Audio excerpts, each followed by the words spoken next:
Deputy Speaker. Apology for Mr. Jacques Julius, please. Okay, we'll do that for Julius. Thank you, sir. Yeah. Any other? Deputy Speaker, good morning to you and to colleagues. The apology of Honorable Ngwezi. Oh, okay. All right. Ngwezi. All right. Ngwezi. Okay. Yeah, Ngwezi. Yeah, thank you. Let's move to the next. Sorry? Who's speaking? Can proceed. I can't hear that.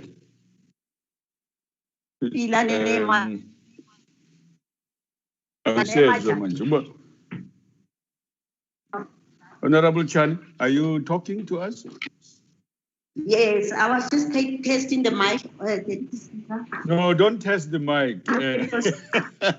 Just switch off. Yeah, okay.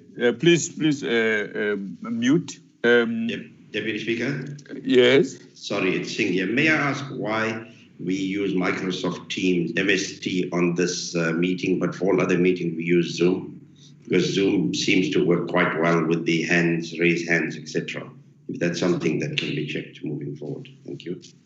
Oh, yeah, no, okay. These are options that are available to us. Okay, all right. Yeah, we'll look at that. Yeah, I guess we must be comfortable, all of us. Yeah. Any proposal on the agenda? Stay as it is. Do I take a yay for that? Yeah. Yes, Honorable Speaker. Okay, thank you very much. Let's go to the minutes and hear what you have to say about the minutes. Yeah.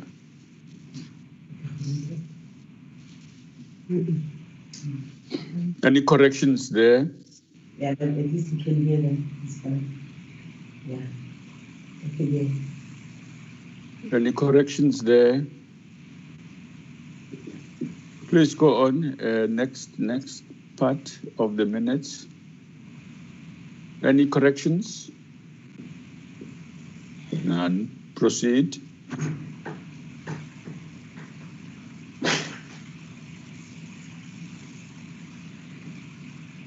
No corrections there too. Next section. Any corrections there? No corrections. Bills, office and things, consideration of the program. Okay. I hope you read the minutes and you do think that they are accurate. Go ahead. Okay. Any mover? Speaker Natasha moves. Natasha moves. Next. Who supports? Who's that? Swart. Thank you, Deputy Speaker. Steve, thank you very much, Steve Swart, Honorable Steve. Yeah, the minutes are a true record. Let's go to the any matters arising noted already. Can we start with those? Did you guys check any any matters arising that we should address?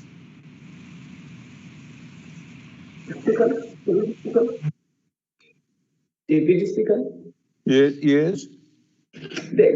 What Honorable Singh raised earlier on, it makes so unprofessional this thing of shouting when we don't do that in Zoom when we want to raise hands. Really, we request presiding officers to look at this system.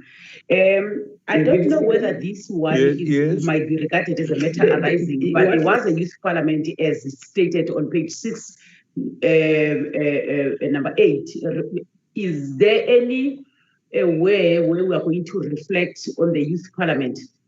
But Honorable Singh raised earlier on, it makes us so okay, put it on the agenda. unprofessional, We this thing of hear you shouting just quickly. when we don't A do quick that in Zoom when we want overview to of raise that. Yeah, hands. we don't Really, have to we take request long. presiding officers to look at this system. Next. I don't know Any whether other this matter? one is might be thank you. regarded as a matter arising, but there was a youth Speaker, parliament just as the stated issue on page 6. arising from the New Nation Constitutional Court decision, we decided we're going to, as Parliament, look into that.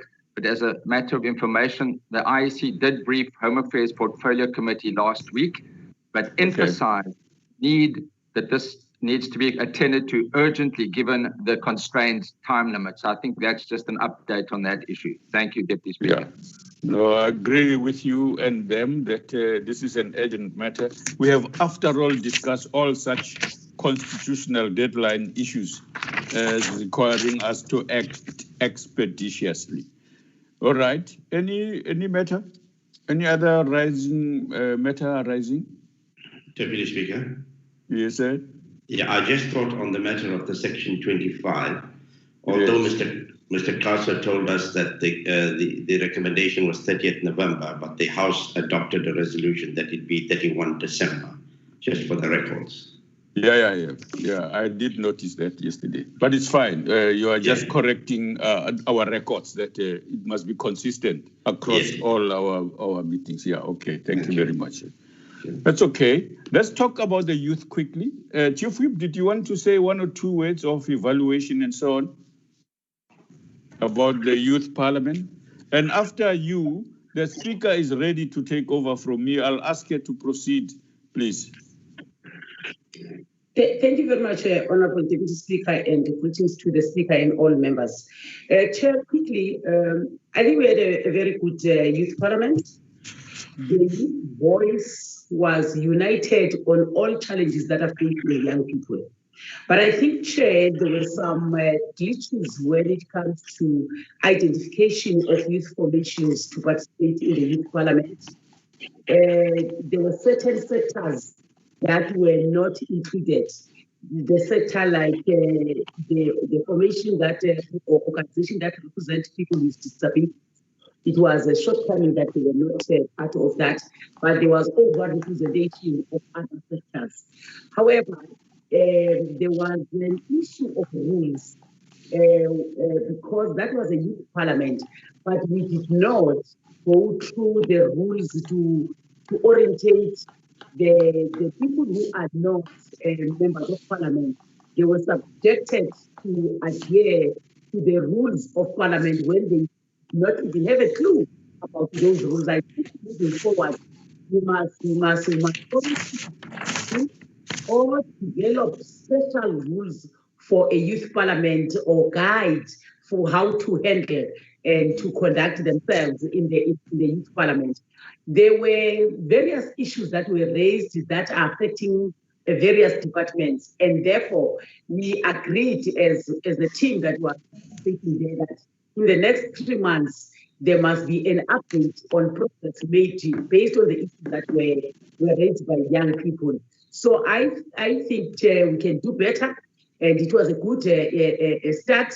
And if each and every time when we hold these parliaments of sectors, we must be able, when we host the next one, to give progress report on the previous engagements, because now it will like what just ticking a box without giving a progress report. So I so moved, Chair, that it was a good initiative. However, we can still perfect it. And when you look at the presiding schemes, they can preside those young people. They can preside. One day when you're not there and speaker, I'm sure that the parliament. Tell them we are ready for them to take over. Okay. And just as a way of responding to you and Honorable Singh, the raise your hand thing is there. Just identify it where you have your 3 buttons, 3 bullets. That's your raise your hand will be there at the bottom to enable you to do that. Yeah. Okay. But this is I was just saying it as a by the way issue. We will attend to it. Madam Speaker, please take over, ma'am. Good morning, honorable members. I'm sorry I had, can you hear me? Yes, absolutely. Okay. Unfortunately, I had this thing again of not having sound. Thanks, it has been attended to. I take it, Deputy Speaker, that we are done with matters arising and that we can proceed to committee section reports. Yes, ma'am. Can Speaker? Yes, sir. Speaker, sorry, I don't see the raise your hand, but can I just make one point very quickly on the Youth Parliament? I think we'll have to decide moving forward whether this activity is akin to a sitting of Parliament, or is it the use of the parliamentary venue? That is when the rules would come into play, because members were insisting that they be called honorable, etc., etc. Now, is that a plaything or is it real? So I think today, whether what it is it a sitting of Parliament, which it cannot be, or is it Parliament being used as a venue for this activity, and then applicable rules will apply? Thank you. Thank you, Mr. Singh. It is not a sitting of Parliament, and therefore the rules of Parliament should not apply. When we started having sectoral parliaments in the early 2000s, we actually allowed whichever sector it was to even have amongst itself its own presiding officers. If they, in that setup, decide to call themselves honorable members, it's their business. The importance of having sectoral parliaments is so that we can get the views out there from the people who are directly affected. It is to compile that report, it is to get the resolution, it is to channel them straight into the executives. So it's not, because it is costly to have these youth parliaments, we should allow them to speak as much as possible, to raise their issues. If there are resolutions taken, to follow up and to be able to, on our own program, to identify issues which have come out of that sectoral parliament for a debate, for questions, but also in the committees to make sure that we do that. So I wouldn't say that we really need to spend time as rules committee and craft rules for sectoral parliaments. No.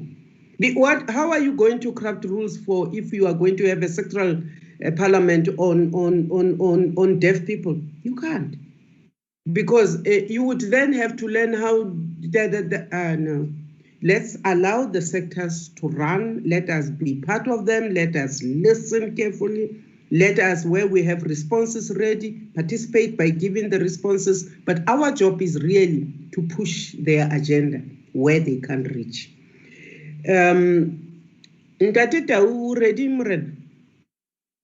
Good morning, Honorable Madam Speaker. I am ready. May I proceed? Yes, sir. Yes, the presentation starts at slide number 6. On this slide, Madam Speaker, it is about the ad hoc committee on section 25. We have noted the reestablishment of the committee. Admin processes are going on to make sure that the committee meets soon to craft its program. The next update is on slide number 11. On this slide, it is State Liability Amendment Bill before PC on Justice and Correctional Services. The committee is planning briefings on the 24th of July and further activities will be scheduled. The next update is on slide number 17.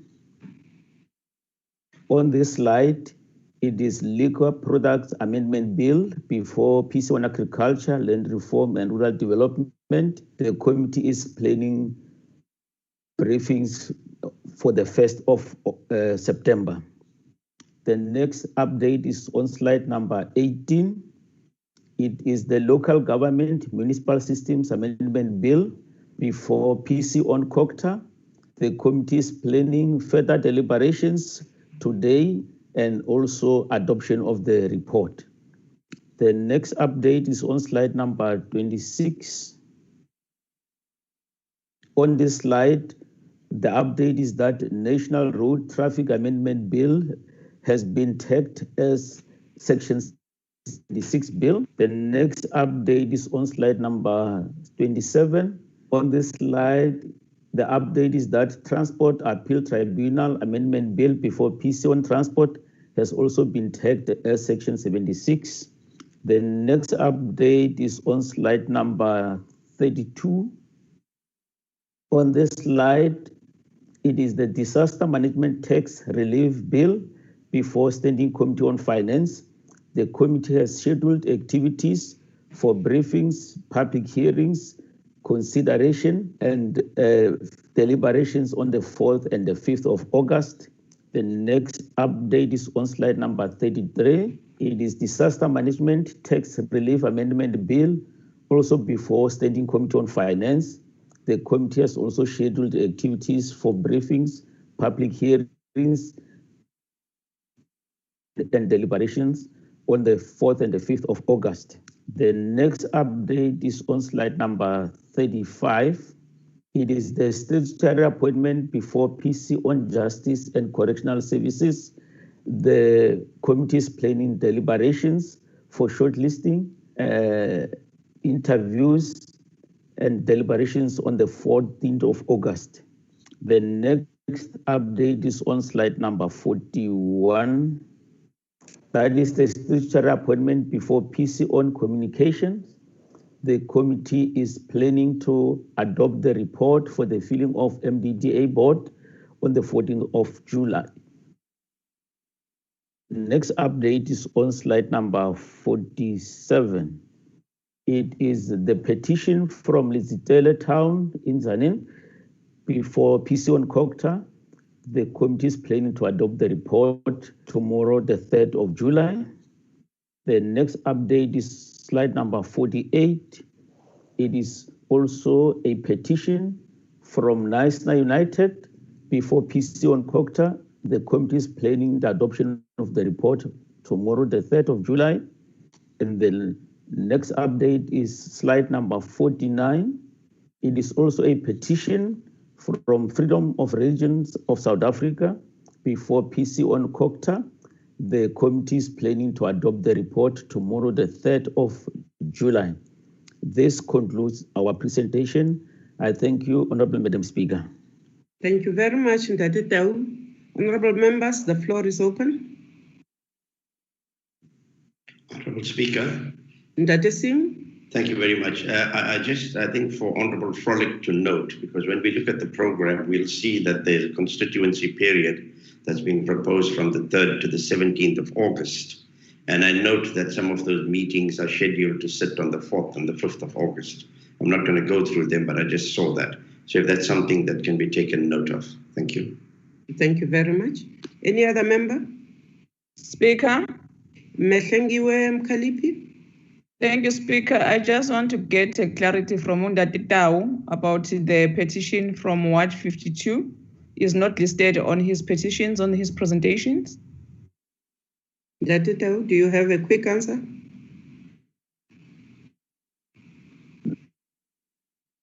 You are muted, Ndati Tau. Okay. Thank you, Honorable Madam Speaker. I don't have a quick answer. I will follow it up and report. Okay. Thank you.